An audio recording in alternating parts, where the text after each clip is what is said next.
Hello, fellow rebel capitalists. Hope you're well. Wanted to go over a story I read in the news this morning on the CNBC homepage that basically said there's this group of millionaires, and I'm referring to them as your typical CNN viewer, who are actually mad. They're angry with Klaus and the World Economic Forum. They're pissed off. They're protesting the meeting in Davos right now.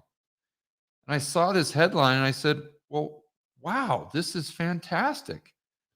Maybe these people are coming to their senses and we can find some common ground with the, whatever you want to call them, liberals or progressives or whatever, that us libertarians can actually, find common ground that we can agree on and maybe, make a difference here. Maybe we can join together against the global elite. And, we may have many differences when it comes to other ideas, but if we can just come together on this one idea that there should be more decentralization in the global economy, not more centralization, that, again, that's a good thing. Both parties would agree, and we can push back. But unfortunately, when I started reading the article, I saw that they're not mad at the global elite, Klaus, and the Davos types because of the Great Reset agenda, let's say, because you'll own nothing and you'll be happy. In fact, it's the complete opposite. They are mad and they are protesting the global elite in Davos right now because effectively or essentially, in their mind, the Great Reset agenda isn't happening fast enough. So they're super mad at Klaus and the World Economic Forum that they're not making the Great Reset happen quickly enough for them. They want to own nothing and be happy way before 2030. So let's get into this article, and I think you'll find it fascinating. They're specifically focusing on taxes. They want these are supposedly a group of millionaires that are demanding that the global elite tax them more because this is going to solve global wealth inequality or income inequality. And in their mind, the real problem is that the average rubes, the average Joe and Jane, doesn't trust the global elite. That's the real problem. And the only way that we're going to get the dumb rubes and the libertarians like the rebel capitalists to trust the global elite like Klaus is if we come up with this giant tax to make sure that the rich are a lot poorer than they are today. That will solve all of our problems. We just need to have the producers own less stuff. And we need to be equally poor. And then the trust will come back in the global elite where it should be. And then they can lead us into a socialist utopia. That's basically what they're saying. So let's get into this article.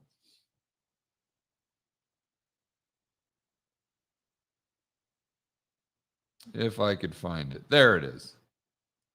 And I would strongly encourage following CNBC's homepage where they're just really following everything that's happening in Davos this year, 2022. First thing I'd like to point out is Davos is sponsored by Morgan Stanley.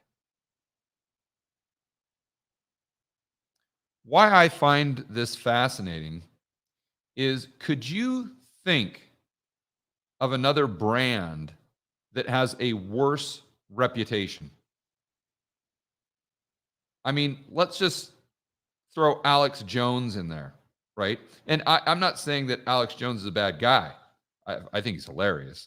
But this is not to say anything bad or good about Alex Jones, but he is an example of a brand that most other brands would not want to associate with. And again, I'm not saying those other brands are correct. So Alex, if you're listening to this, this is nothing personal. I'm just using you as an example of a brand that for right or wrong is kind of Coca-Cola isn't advertising on the Alex Jones show. Let me just put it to you that way. Morgan Stanley would not advertise with Alex Jones, right? I mean, for heaven's sakes, a lot of these Morgan Stanley types, these types of corporations that are woke, I mean, they wouldn't even advertise with Tim Pool. They wouldn't advertise with Ben Shapiro. So I don't want to isolate Alex. So, but you guys get my point, right? So what's fascinating to me is they won't go on the Ben Shapiro show, but they'll gladly sponsor the World Economic Forum. I mean, is that just a complete disconnect from your customers? I mean, how obtuse could you be? How, what is it, tone deaf, I guess might be the correct phrase, can you possibly be to associate with a brand that, quite frankly, everyone, I would say 99% of the people on the planet Earth despise? And I don't think that's a stretch. Why is it that YouTube stopped the downvotes on the YouTube channels? It was because when Klaus would post a video, it would get like 40,000 downvotes and like 100 upvotes. Same thing with CNN. Same thing with MSNBC. The majority of the people hate these groups. But yet Morgan Stanley has no problem whatsoever associating their brand with Klaus Schwab. So again, either they're completely tone deaf as to what the views of their customers, or they just don't care. And they just want to gain brownie points, let's say. And I think the latter is probably my base case. But that's not what this video is about. I just found that really interesting, that you could have a brand that's as toxic as the World Economic Forum in Davos, but yet the corporate sponsors are still lined up to just throw money at them. So the title of the article is "Tax Us Now. Millionaires Call on Global Elite to Tax Them More." Well, of course, the first thing to ask is why aren't they just going ahead and offering to pay more taxes? I think that's an honest question. If they want to be taxed more, well, there's nothing stopping them from writing the IRS a check for their entire net worth. Nothing stopping them at all. The IRS won't send the money back. You can gladly donate to the IRS. And so I guess the two head people here are actor Mark Ruffalo. I think that's the guy that played the Incredible Hulk on the most recent, whatever those movies are, and heiress Abigail Disney. So I want to point out here, you're not going to see an entrepreneur that risked everything, someone that has to manage people, someone that has to work their ass off 80 hours a week, someone that has to maybe put payroll on credit cards, or they had to do that at the beginning. You know, these people were not born with a silver spoon in their mouth. These people had to really dig themselves out of a rut. Most likely, they didn't have a very good education. They were probably horrible in school. I would be a great example of that. And against all odds, they were able to build a company and become a millionaire. How do they do this? Most of them. Because they offer or create a good or service that society benefits or values, I should say, more than the money in their back pocket. So it's a voluntary exchange that benefits both parties. And I get it. There's exceptions to this. But usually those exceptions come as a result of government favors, not as from a result of free market capitalism. So what ends up happening is someone's bank account or their net worth when we're looking at these entrepreneurs, which are most of the millionaires, once you get into the billionaires and whatnot, it's a little bit different here. But when you're talking about those people that are worth $5 million, $10 million, usually it's the real job creators within our society. So their net worth is basically a reflection of the value they have created for society. You see, but Mark Ruffalo, what value has he created for society? How many goods and services has Mark Ruffalo created? How many jobs has he created? How much risk has he taken with his own personal net worth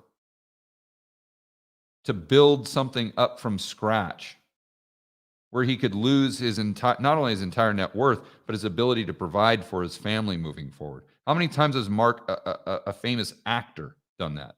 I can tell you how many times. 0 times. You say, oh my gosh, he took such a huge risk by going to Hollywood when he was 20 years old and he had to wait tables and boo hoo hoo. Give me a break. That's child's play. Those of you who are entrepreneurs that have owned your own small business, you realize that you do that every morning before 6 a.m. And when I say do that, I mean that you tackle those types of problems. And then next, we have Abigail Disney. Need I say more? I mean, come on. What are the chances this gal's ever worked a day in her life? Ever. So, I mean, just get out of here. Why are we listening to these people? Why are we listening to people that inherited all their money? And you say, oh, well, George, a lot of people have a view that if you're a millionaire or a billionaire, then you had to be born with a silver spoon in your mouth. Nothing could be further from the truth. In fact, I've read studies of millionaires, and the majority of them are self-made. The majority, the vast majority of them, especially when you get to the people that are worth less than, let's say, $20 million. The majority of those entrepreneurs that have a net worth of, let's say, between $2 and $20 million, I don't know if it's 80, 90%, but they started with absolutely nothing. It's the people that have the high paying jobs at Goldman Sachs. It's the banksters. It's the finance people. These are the people that were born with a silver spoon in their mouth, or the people like Abigail Disney, for heaven's sakes. So going straight back to 1984, the group is known as the Patriotic Millionaires. Geez. Published an open letter on Monday reiterating calls for the attendees of the World Economic Forum to acknowledge the danger of unchecked wealth inequality around the world and publicly support efforts to tax the rich. Again, this is just straight Great Reset agenda. You'll own nothing. You'll be happy. Let's just tax all the producers. And then let's just do what they're doing in Australia, where we tax all the producers. The government takes a 40% equity position in your house. Therefore, when you can't make the mortgage payments, your house and pretty much everything you own goes straight to the government. I mean, I'm not saying this is their number one strategy, but they're doing a lot of these things to make this goal a reality by 2030. That's for sure. And again, I want to be clear. It's not a conspiracy theory to say that these people are just trying to take advantage of every crisis. That is obvious. I think even they would admit that. I mean, what's the guy's name? Rahm Emanuel or whatever. I mean, he came openly out and said that, yeah, you got to take advantage of a crisis situation. I mean, there's been so many people, the politicians, the central planners, that openly say that this is a great strategy. So why would we assume that these people that are meeting in Davos wouldn't employ that same type of policy that has worked well for others in the past? So they go on to say they explained in the letter that the inequality baked into the international tax system had created distrust between the people of the world and its rich elites. Really? Really? So I don't know how many people we have on the live stream right now, but do you not trust Klaus because of the international tax system? Or do you not trust Klaus because he says that you'll own nothing and you'll be happy and you're not going to eat any more meat, that you're just going to go ahead and eat bugs? For me, it would be the latter. In fact, I've never heard of anyone, even in my comments or on my live streams, say that they distrust the global elite because of the international tax system. I mean, talk about being completely detached from reality. So they go on to say that to restore trust, the group argued that it would take a complete overhaul of the system that up until now has been deliberately designed to make the rich richer. So here I want to point out that I agree. Sure, the system's designed to make the rich richer, but we shouldn't be focusing on the rich. What difference does it make how rich the rich are? Our real objective should be, how do we make the poor and middle class richer? What difference does it make what the delta is? The difference is what is happening to the standard of living for those at the bottom. And the only way to create a better world for those at the bottom is through free market capitalism. And ironically enough, allowing the producers to produce more, not less. So if we give the entrepreneurs the tools to create more jobs, to create more goods and services, we're going to increase GDP. As long as we have the energy, right? And what do the global elite want to do? And what do the Mark Ruffalo, or whatever the hell the guy's name is, what does he want to do? Well, he wants to reduce energy use. So if we reduce energy use, what happens to the global economy? It goes down, because as you guys know, energy is the economy. So if we look at what they are trying to do here, they're saying, let's use less energy, let's tax the producers, but yet somehow we want the poor and middle class to become richer. As if the politicians can create that by just basically the Cantillon effect. I mean, let's be honest, even if you were able to tax 100% of what the rich make, quote unquote, the rich, right? How many cents on the dollar is actually going to get to the poor and middle class? What, 5 cents, if that? And even if it does get to the poor and middle class, does that make them richer? And if your answer is yes, I would argue, are those people richer today than they were in 2019? Can they buy more goods and services? No. Because sure, their income has gone up, but the rate of inflation has gone up even faster. Therefore, their purchasing power is lower today than it was in 2019. They are worse off, not better off. Even though they might have had access to more currency units through the form of stimulus. You see, the way that you solve inequality, or the way that you solve consumer price inflation, is not by giving people more money and making sure the producers are creating less stuff. It's the complete opposite of that. You incentivize the creators, the producers, to create more stuff, and then you reduce the amount of currency units that are actually circulating in the global economy. We let the free market handle that, because then the expansion of the money supply would be directly correlated to the expansion of goods and services. But see, what they're arguing for is the complete opposite, which is going to do what? It's just going to make the rich poorer, but it's going to make the poor and middle class poorer. And this is what, for some reason, they can't seem to get through their head. And I would argue, and I don't know how many of you know any actors, but I was around that business for many years, for well over a decade in Los Angeles. And I know a lot, or I used to know a lot of agents, a lot of casting directors, a lot of actors. I've dated a few actresses, and I can tell you that they are the craziest group of people I have ever met in my life. And there's a direct correlation to how good of an actor they are and how completely insane they are. So whenever you see someone on TV or in a movie and you say to yourself, "Oh my gosh, that person is a fantastic actor. My goodness, they are brilliant. Just won an Oscar." I guarantee you that person is off their rocker. I guarantee if you met them in real life and spent the day with them, you would think to yourself, they belong in a mental institution.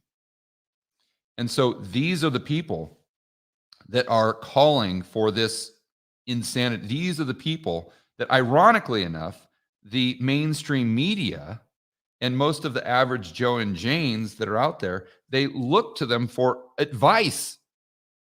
Oh, well, what's happening with inflation? Well, let's hear what Will Smith has to say. What? What? Could you think of a worse person to get their view on what's happening with the global economy or what's happening with something important than a famous actor like, Will Smith, or I don't know what gal, Amber Heard? I mean, my goodness gracious. You want an example of that? I mean, and throw Depp in there as well. I mean, they're all completely insane. But yet, for some reason, we want to find out what they have to think about global wealth inequality. I mean, it's just complete madness. So, is it any surprise to hear that these people are arguing for the global elite having more power, that's the solution, that we need to have the Great Reset agenda thrust on us even faster than they would like? And the only way we can achieve that objective, this socialist utopia, is not only by giving them all the power and control, but it's by taxing the rich so all of the rubes in the real economy trust them implicitly.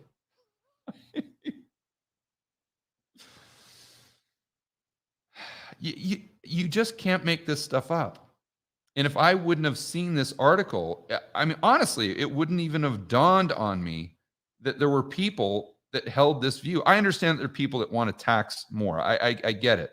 But the people that are basically arguing that the global elite aren't trusted enough. I mean, I knew that there were people that were on the side of the World Economic Forum, but not the people that were mad at the Economic Forum because they weren't going far enough. I mean, that's what completely blows my mind. So here, there's a gal that's in charge of this, and I don't know what her name is. It doesn't really matter. But she's saying, to put it simply, restoring trust in the Davos types and in Klaus Schwab requires taxing the rich. And this is their panacea. If the dumb rubes would just trust the Klaus types, then all our problems would be solved. They said that the World Economic Forum Davos summit didn't deserve the world's trust right now, given the lack of tangible value that had come from the discussions at previous events. And what do they mean by tangible value? They mean pretty much everything Klaus talks about in the Great Reset agenda. That's why I'm saying that they're pissed at what's going on at the World Economic Forum, because the Great Reset agenda just isn't happening fast enough. Some of the millionaires even staged a pro-taxation protest at Davos over the weekend.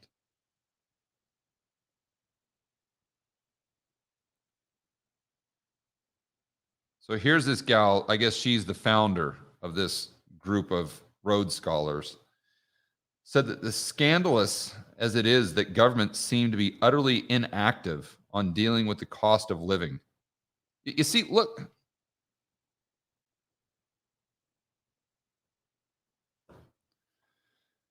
Uh, and sometimes I just get tired of people that I don't even know how to get. They're so ignorant that I don't even know how to communicate. Like if I was having dinner with Julia, I don't even know where I'd begin.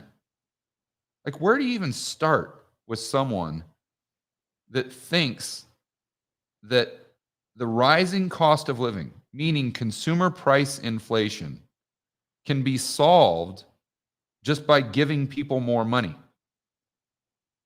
When we know that consumer price inflation is a result of people having too much money relative to the amount of goods and services that are available.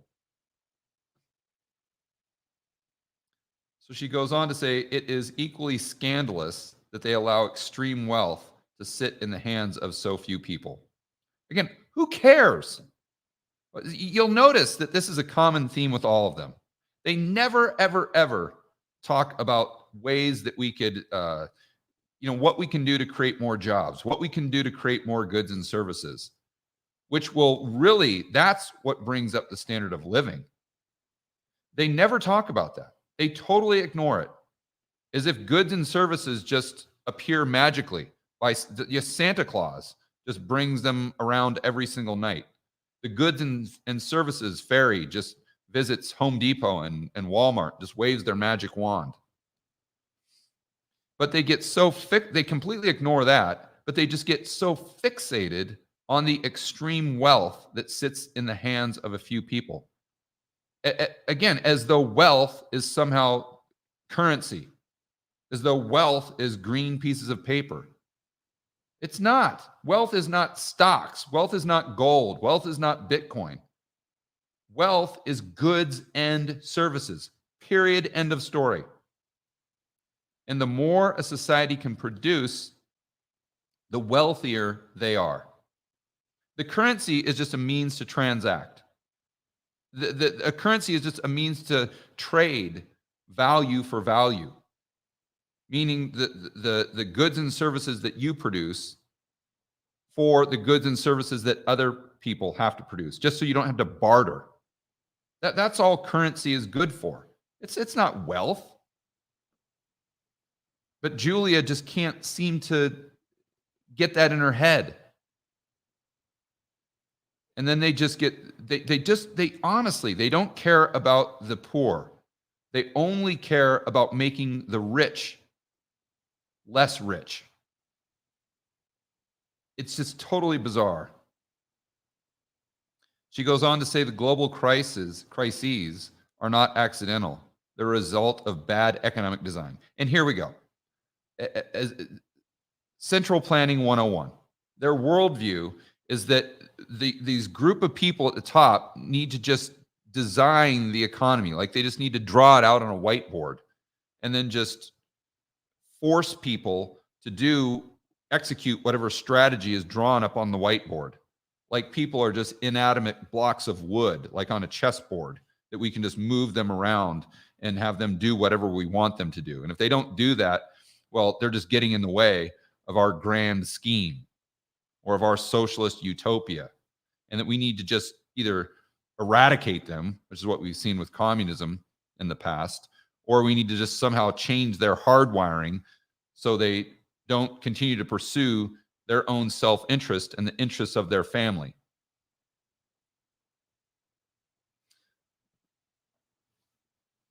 But again, this just, if you just read between the lines with what these people say, it is so obvious what their worldview is. It's so obvious what their objectives are. And it's so obvious what their strategies are. And I would argue, if you study history, it is equally as obvious as to how devastating these policies are, not just for the rich, but probably more so for the global poor and middle class.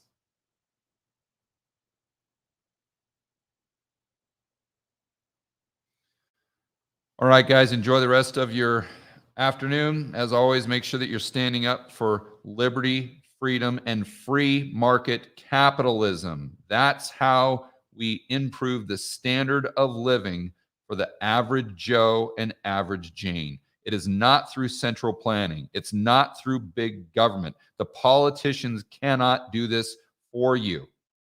The only people that can are the people that are on this live stream right now. The entrepreneurs, the producers, the blue collar people, the hardworking Americans that get out there and bust ass 40, 50, 60, 80 hours a week.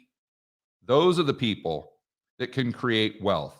It's not the central planners.